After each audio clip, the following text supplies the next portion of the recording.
So this is me in the audience of the 68 special, because people are always asking where I was, and I'd have to say I'm the girl with the Cher glasses on here, and with my hands over my face a lot. No, but what I like is just to remember.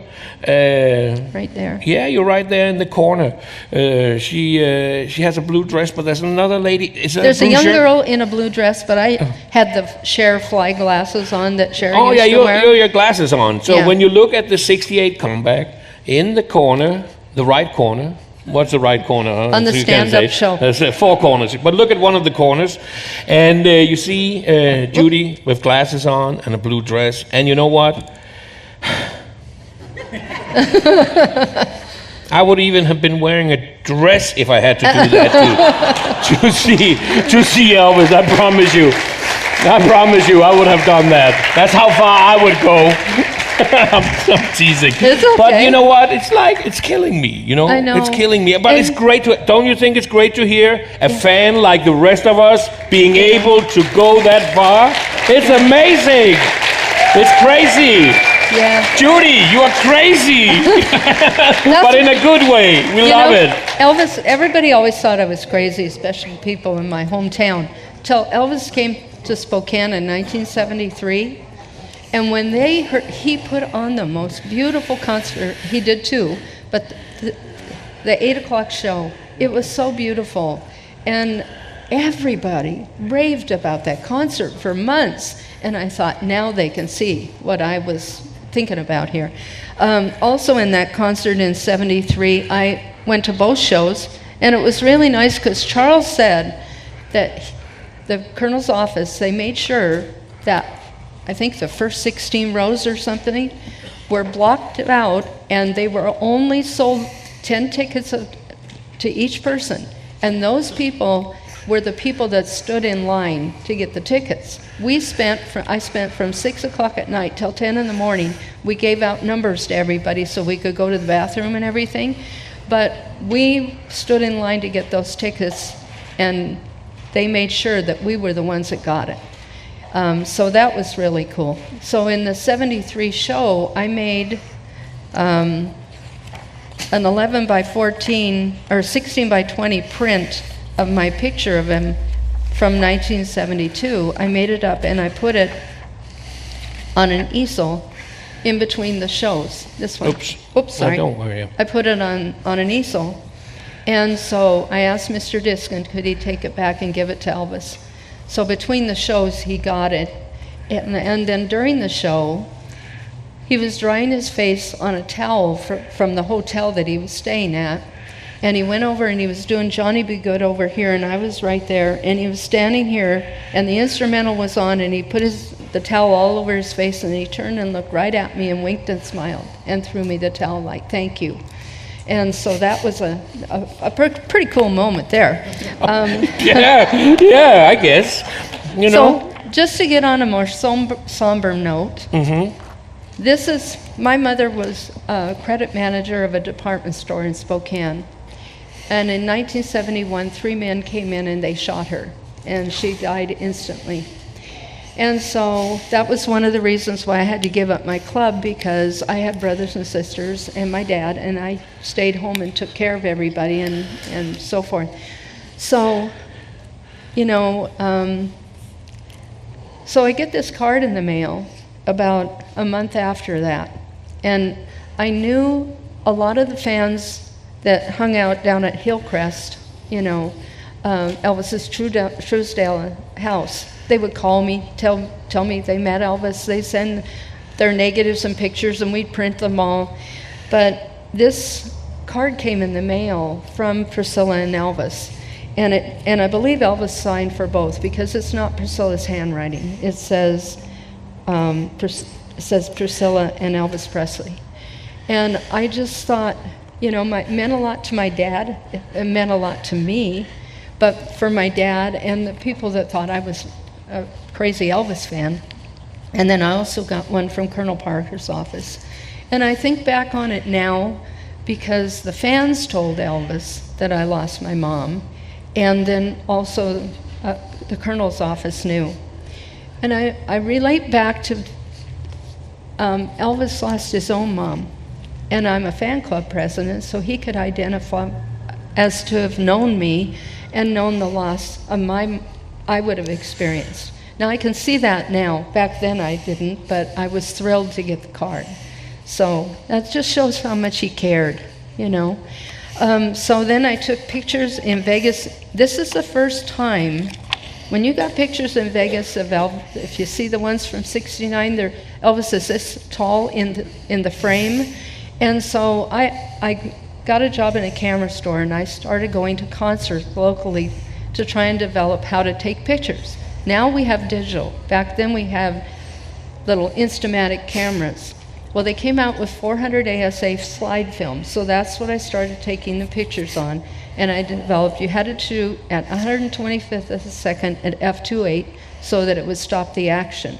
So I started taking a few in 71, but you know, it's petrified. If you got caught with your camera, they would take the camera away, compensate this film, and you may lose your camera too. So in 72, there was a seating mix-up, and they put us dead center right in front of Elvis. Now, when I went to Vegas, we're wearing silver hot pants, all these fancy little dress, nothing like this anymore. But we dressed up, we had nice outfits. Okay, I had a tooled bucket bag, leather bucket bag that was popular in the 70s, and it had a strap, and then it kind of went like this, and it was kind of a heavy bag. When you think you're walking in with a bag like that and a pair of hot pants on, nowadays they think that was suspicious, but nobody said anything at that time. So that's where I carried my cassette tape recorder and my 35 millimeter camera and a telephoto lens. So then I set the microphone on the table and put a towel, napkin over the top of it. So we had all those shows that we recorded while we were there, and then we were trading with each other for the shows that we weren't at either, as well. So I took this. So we had quite a network going on, and so in '72, these are the pictures that I got. I went over to Virginia Coon's house. I'd stay with her over in LA, and when I got this film back, we darn near fainted, you know. And these were some of the first pictures that anybody, Keith Alverson and all the famous photographers now, they came after, and they could shoot with flash and so forth. But back then, nobody knew how to get those pictures. So when I did that, Sandy Pichon was a huge fan and a dear friend. And she had a fan club also, and she said, "My gosh, how did you get those pictures?" So it went around the world.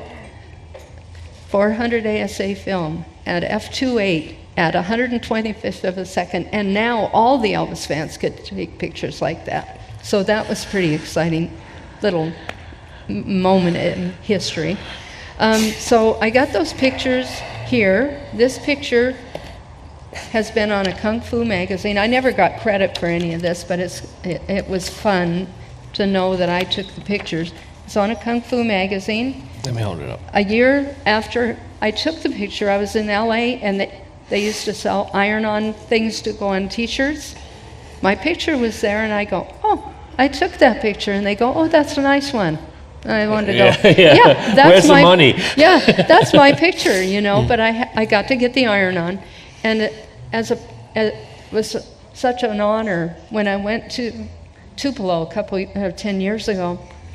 And I went through the museum, and at the very end where they show some of Elvis's costumes in Vegas, that picture's printed in a life-size print, into a black and white poster print. I also have one of my horse pictures in the barn tour at Graceland. I have a picture of Priscilla that I took, and she has it in the museum by the white car that Elvis gave her. And the first time that I went back to Memphis in 2008, and I walked in to the museum, the car museum, and I got to tell this really quick. In '70, when we saw him outside his house, I met him 3 times just to talk to as he drove in.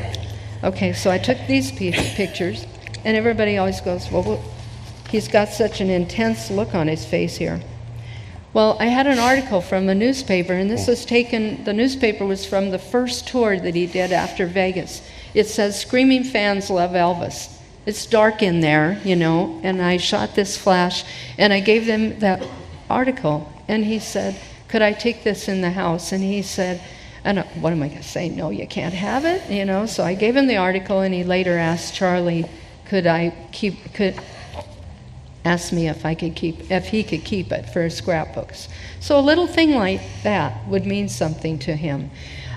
So then this day, we were in 1970 in October. Carol and I went up to the Truesdale house, and or Hillcrest house. It was in Truesdale Estates. And we went up in the afternoon, and we thought, great, nobody's going to be up there today, and then we'll maybe get to see Elvis, and there won't be a lot of people around. And Carol mentioned, gee, Elvis hasn't had a new car in a long time. So as we drove in the development, we were all by ourselves going up the winding road up there, and then this car pulls in behind us, and we thought, darn, somebody else is going to be up here. That car pulled in the driveway, and we were there when it was delivered. And so it was really something, because for about 3 hours, we got to watch Elvis come in and out and talk about the car. The car was leaking oil, and he goes, wouldn't you know, it's my car. And so when I went back in 2008, and I saw the Stutz there, I was pretty emotional, and that picture was on the placard. And so when I went back in 2008, and I did pretty okay going through the house tour. It was odd because when Elvis was there, the gates weren't open, and now they were open. But when I got done with the tour and I went across the street and they had some of the jumpsuits, I just had tears streaming out of my face, I didn't plan it, I didn't mean to. It's just that I saw him on all those jumpsuits, and the memory just flooded through, and anyway, so that's a memory. Ladies and gentlemen, please give a big applause for Judy Palmer. Thank you. Thank you. Are you kidding me? Thank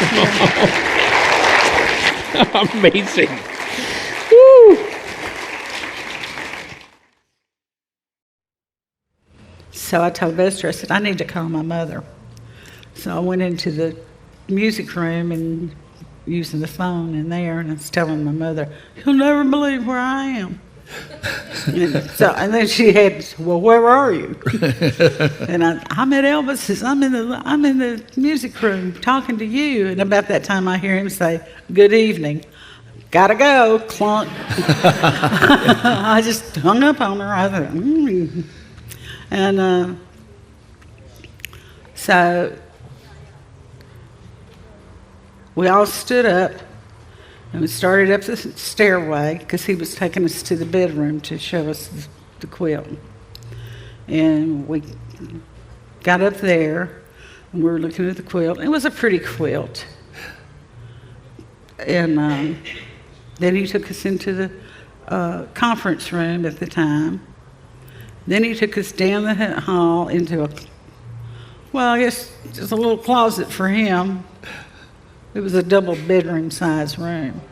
And he had 7 racks of clothes.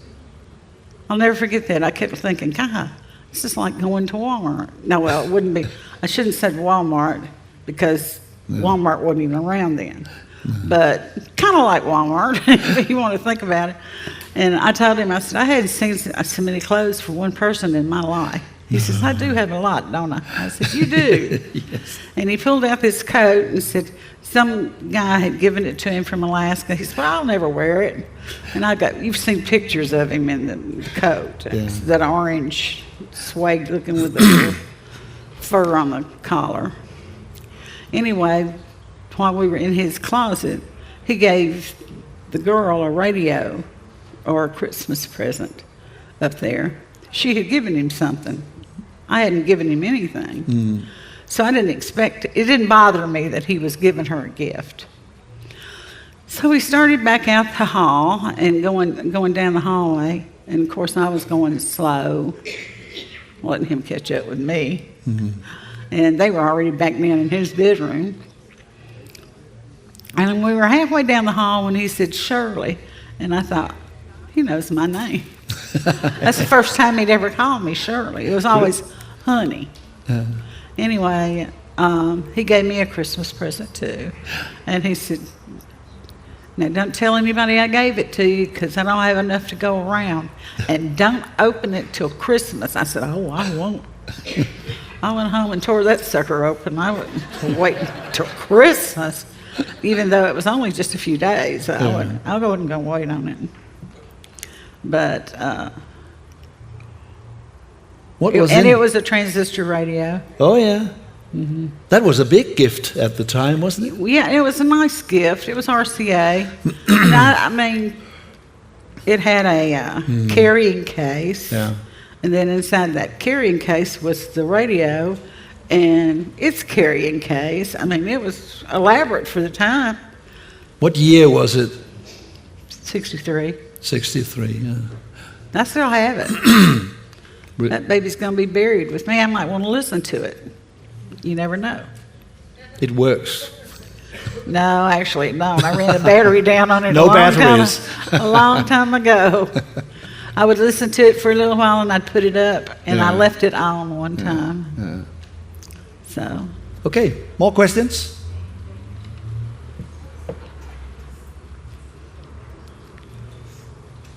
Must be. As I said, it's your last chance today.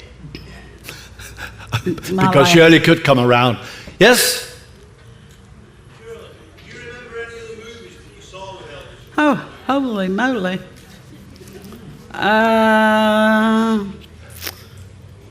Oh, yeah. Let me think here for a minute. Now, I listed, do you have my book?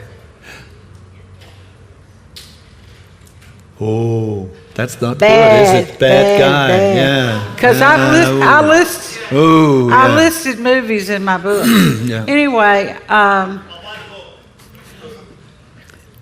didn't list them all because I couldn't have, the book would have been nothing but movies. No.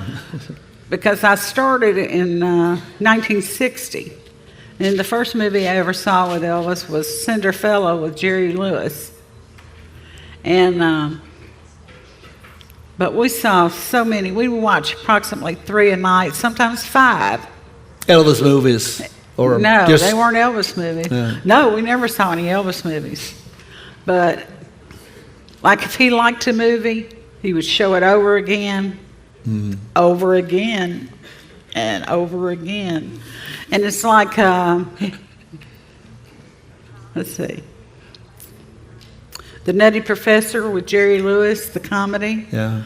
I saw it 14 times. That tells you what, if he liked a movie, how much he would watch it. Was he very much into comedy or? Or I think he loved it. He loved it all, from what I could tell. Yeah. I mean, you know, we'd watch horror movies, we'd watch comedies, we'd watch dramas, and he loved Peter Sellers. He liked the Pink Panther. I mean, He never watched himself, his own movies. I got to see. That's the way it is within 3 times. Ah, okay. Because he was showing it to people. Yeah. And that was really good, but I don't remember any smart remarks or anything. Oh, I do. He said, he always thought he had a bad neck, ugly neck. And he was talking one night and he said, Jerry Lee tried to tell me where I went wrong. Okay. He says, that's why I play the showroom, he plays the lounge. Okay. But he was doing it in jest because he was laughing. Yeah. But we saw like Dr. Strangelove 10 times. We saw Dr. Strangelove, yeah, that's... Peter Sellers. And, what's the one with Steve McQueen? The Great Escape? The Great Escape. Yeah. We saw that about 12 times. And because his favorite part was where Steve McQueen jumps the barbed wire fence. Oh, yeah. On a motorcycle. Yeah. He had a reason for everything. So, yeah. Okay, several. You got, yeah? When was the last time you socialized with Elvis? Do you remember what year? When I saw what with Elvis? A movie? You socialized. When was the last time you met him? And Well, I saw him in Las Vegas in 76. And, you know, as far as clamoring from the stage. But to actually be in contact would have been 74 because of the movie situation. But I saw him throughout the rest of his life. Because he was out and about. You know, he'd be going in the car. He was either on a motorcycle, you know, stuff like that. And I'd see him wave, stuff like that. But it changed about 74. but things did change when Priscilla moved out, I understand, from what you're saying. They did, because, I mean, she was there. She was married to him. She had her child More by a him. family thing. And, Yeah, and then it turned into not a family anymore, and that was sad. Well, another question there? How did you manage to keep up in school when you went to the fair? Oh, that's a silly question, I mean, isn't it? School? Somebody says school? What was school? I don't know. But, well, I thought I had a plan. I would get up and go to school. I would come home and do my homework, go to bed, get up at about 10, call the house to see if he was doing anything. And if so, go on to the movies. When that was all over with, if I had time, I went back home, took me a nap, and then went on to school. There were a few occasions to where I didn't make it home. I went straight to school from the theater. But I wouldn't have had it any other way. Was it your mother who said, "You must do your homework, otherwise"? No. Okay. No. Okay. I just knew I had to do it, because if I didn't do it, I wouldn't be going to the movies or anything else. No, that's it, yeah. Yeah? Any more? Did I see a hand there? Another question from you? Shirley, did you ever give Elvis a gift? Yeah, I gave him it was a leather coat with fringe on the sleeves. Mm-hmm. I never saw him wear it that I know of, but I gave it to him for Christmas. Yeah.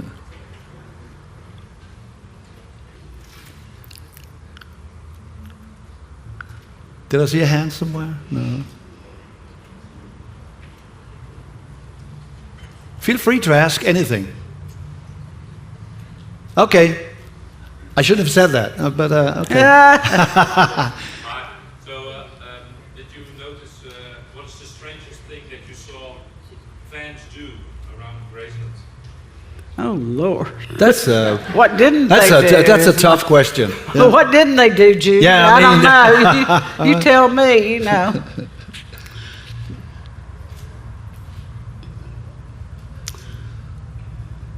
Well, one of the strangest things that I did,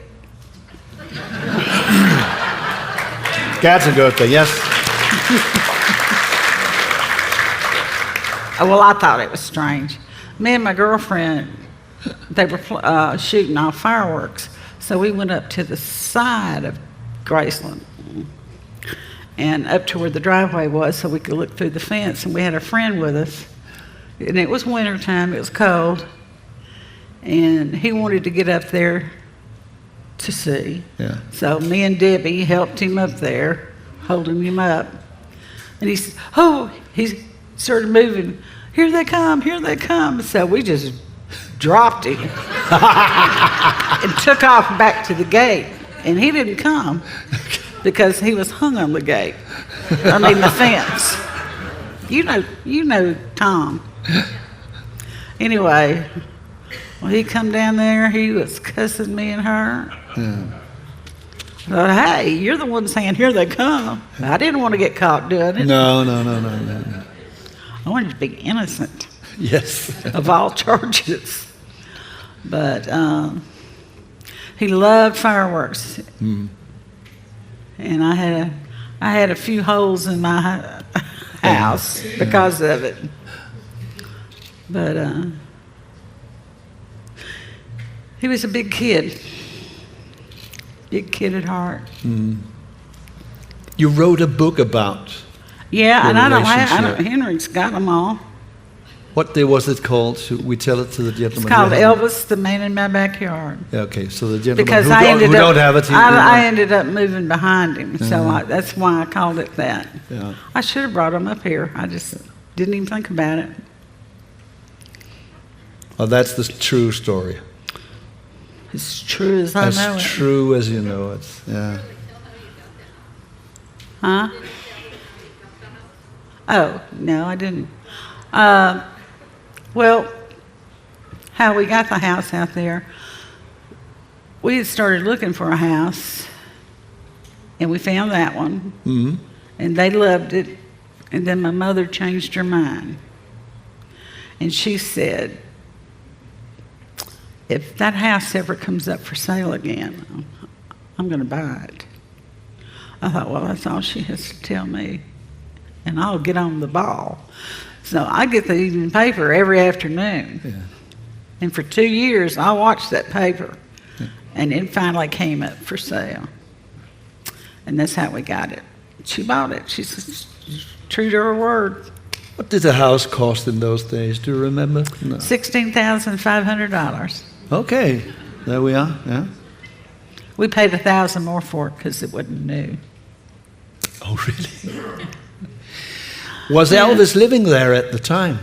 Oh, yeah. Okay. If sure. he hadn't been living there, I wouldn't have been living there. It could That's have, the whole it could reason I have, wanted that It could have house. that he moved in after you had bought the Oh, house. no. No. No, that's not the way it worked. But So all the fans coming up to Graceland, were they a nuisance to you living nearby, or what was it like? Were they behaving? well, I think they did really well. I really do. They never bothered you, sort of coming in and they asked asking you what he was like? They and- used to come up and ask my dad if they could go in the backyard and look over the fence, yeah. and he would do that. Now Henry is bringing the book. Did you bring me the book? Yeah. So now Thank you can see, if you haven't got it. This is what it looks like. Nice. Okay. Yeah. So I know you want one. yeah. So now you know. Yeah, and it's got a lot of pictures in it that I've taken and different things, and I think he might enjoy it. Of course they'll enjoy it. It's a great book. That's what I've been told, actually, and I'm going, really? Thank you very much. Thank you.